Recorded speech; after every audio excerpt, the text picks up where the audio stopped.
I'm Alex Morash, and let's queer politics. Maine Senate candidate Troy Jackson highlights his political evolution on LGBTQ rights.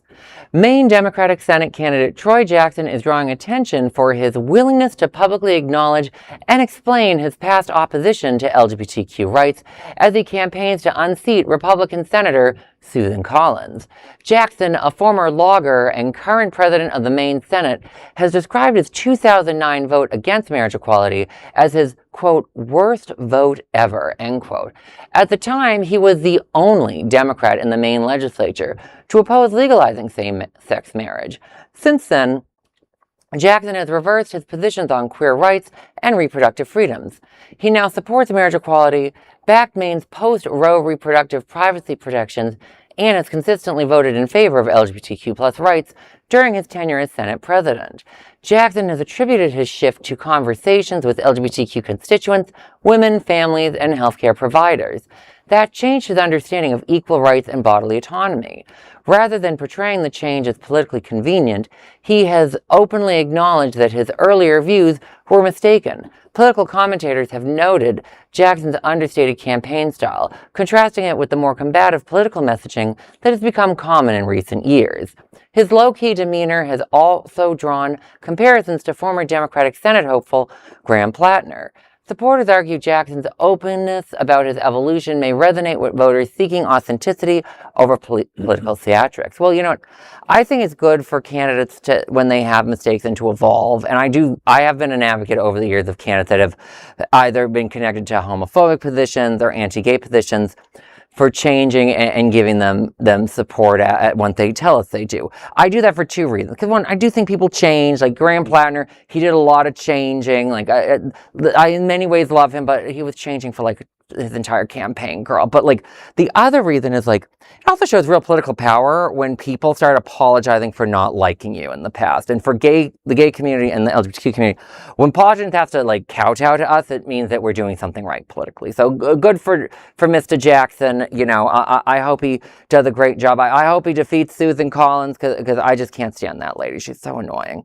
I think the polls are working in his favor so far, and I think there is a kind of political dysfunction when people insist on that the candidate never changes how they vote from the very beginning of their political history.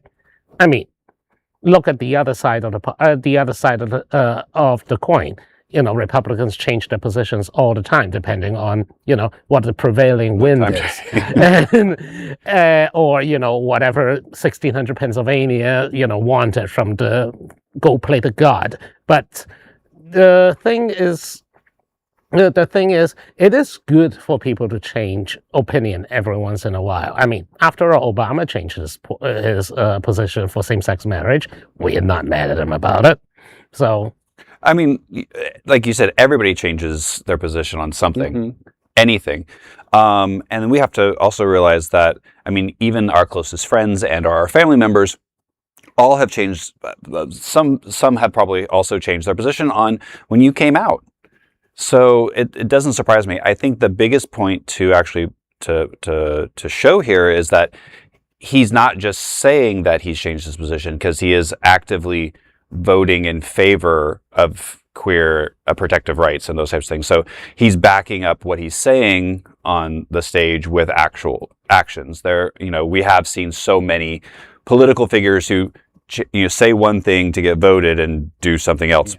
But that's a distinction, right? The whole thing is that, yes, your previous votes, you can regret it, you can apologize to the community, but once you promise something on the campaign trail, and then you flip, Fetterman, and then you flip, like John Fetterman, is going to be, you know, it's going to be seen as hypocritical, inauthentic, or worse. Correct. Yeah, well, it's very positive, as everyone's really alluded to, that he's, you know, got to know his constituents and, you know, related to them, and he's truly being a representative rather than some of our right-wing foes that are out there right now. Exactly. And, you know, for the LGBTQ community, like Mr. Jackson does not come off as like a potential threat. Like he was a Bernie-endorsed candidate for Maine governor, and whether you like my fellow socialists and the progressives or not, they're not known as casting anti-LGBTQ votes. Like, that's just not something that we, I've yet to see. Like, AOC doesn't, like, sell out the queer community. Like, Mandani doesn't sell out the queer community. Like, Cory Bush never had a problem with queer people. Like, he's running with that crowd, and if he's running with that crowd, he's probably going to be fine on LGBTQ stories and issues. And, and that is a great story for today, and there is no other queer nonprofit media platform like this in the entire world. Support our LGBT stories by sharing them and subscribing to Queer News Tonight.